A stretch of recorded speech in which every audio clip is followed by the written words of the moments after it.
មហោស្រពភាពយន្តកម្ពុជាអាស៊ីលើកទី4បញ្ចប់ទៅយ៉ាងអធិកអធមជាមួយការរំលេចអំណាចទន់នៃវប្បធម៌ខ្មែរ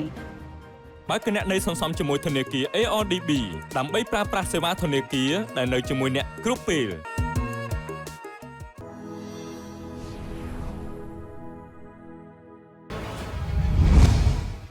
នាល្ងាចថ្ងៃទី27ខែសីហាឆ្នាំ2026លោកជំទាវបណ្ឌិតសភាចារភឿងសក្កណារដ្ឋមន្ត្រីក្រសួងវប្បធម៌និងវិចិត្រសិល្បៈបានអញ្ជើញជាអធិបតីក្នុងពិធីកម្រាលព្រំក្រហមនិងចែកពានរង្វាន់មហោស្រពភាពយន្តកម្ពុជាអាស៊ីលើកទី4នៅសាលសន្និសីទចតុមុខក្នុងឱកាសនេះមានការអញ្ជើញចូលរួមពីសំណាក់ឯកឧត្តមលោកជំទាវលោកស្រីជាថ្នាក់ដឹកនាំតំណាងក្រសួងស្ថាប័នពាក់ព័ន្ធផលិតករអ្នកជំនាញក្នុងវិស័យភាពយន្តសិល្បករសិល្បករនី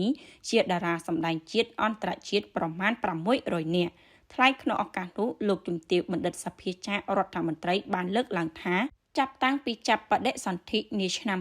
2022មកមហោស្រពភាពយន្តកម្ពុជាអាស៊ីបានក្លាយជាវេទិកាមួយដ៏មានសារៈសំខាន់ក្នុងការប្រមូលផ្ដុំនិងផ្សព្វផ្សាយស្នាដៃភាពយន្តចម្រុះពីបណ្ដាប្រទេសក្នុងតំបន់អាស៊ីនិងជាកន្លែងជួបជុំរបស់អ្នកនិពន្ធអ្នកដឹកនាំរឿងផលិតករសិល្បករសិល្បករនីអ្នកជំនាញនិងអ្នកប្រកបអាជីពក្នុងវិស័យភាពយន្តដើម្បីធ្វើការផ្លាស់ប្ដូរទស្សនៈទានថ្មីៗការបង្កើតបណ្ដាញទំនាក់ទំនងការស្វែងរកឱកាសក្នុងកិច្ចសហការផលិតភាពយន្តជាដើម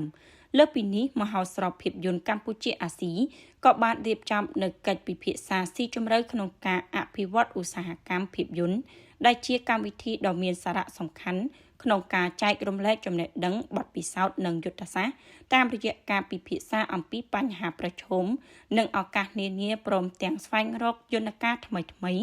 ដើម្បីកសាងប្រព័ន្ធអេកូឡូស៊ីមួយដែលជួយជំរុញឲ្យឧស្សាហកម្មភាពយន្តក្លាយជាប្រភពនៃកំណើនសេដ្ឋកិច្ចប្រកបដោយបរិយាបន្ននិងចីរភាព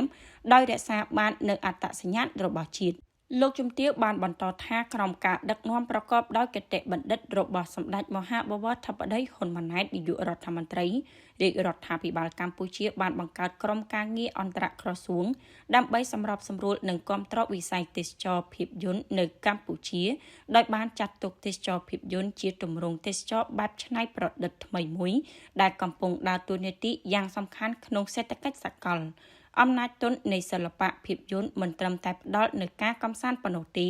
ប៉ុន្តែថែមទាំងជាឧបករណ៍ដ៏មានឥទ្ធិពលក្នុងការផ្សព្វផ្សាយពីសម្រស់ធម្មជាតិបេតិកភណ្ឌវប្បធម៌សិល្បៈស្ថាបត្យកម្មប្រពៃណីនិងទំនៀមទម្លាប់រស់នៅរបស់ប្រជាជននៃប្រទេសមួយទៅកាន់ពិភពលោកដែលរួមចំណែកយ៉ាងសំខាន់ក្នុងការទាក់ទាញភ្ញៀវទេសចរនិងការលើកកម្ពស់កិត្យានុភាពជាតិជាមួយគ្នានេះទេសចរភាពយន្តក៏ជួយរួមចំណែកដល់ការបង្កើតការងារនិងប្រាក់ចំណូលសម្រាប់សហគមន៍មូលដ្ឋានតាមរយៈការផ្ដល់សេវាកម្មការស្នាក់នៅម្ហូបអាហារការដឹកជញ្ជូនមគ្គុទ្ទេសក៍ទេសចរសិប្បកម្មសិល្បៈទស្សនីយភាពនិងផលិតផលវប្បធម៌ជាដើម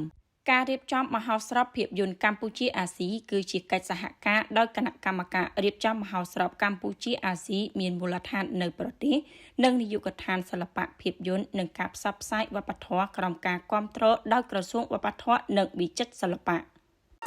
ភាពរីករាយនៅពេលដែលមានជំនួយការហិរញ្ញវត្ថុនៅក្បែរខ្លួននេះដោយសារពួកគាត់បានប្រើប្រាស់ ARDB Mobile App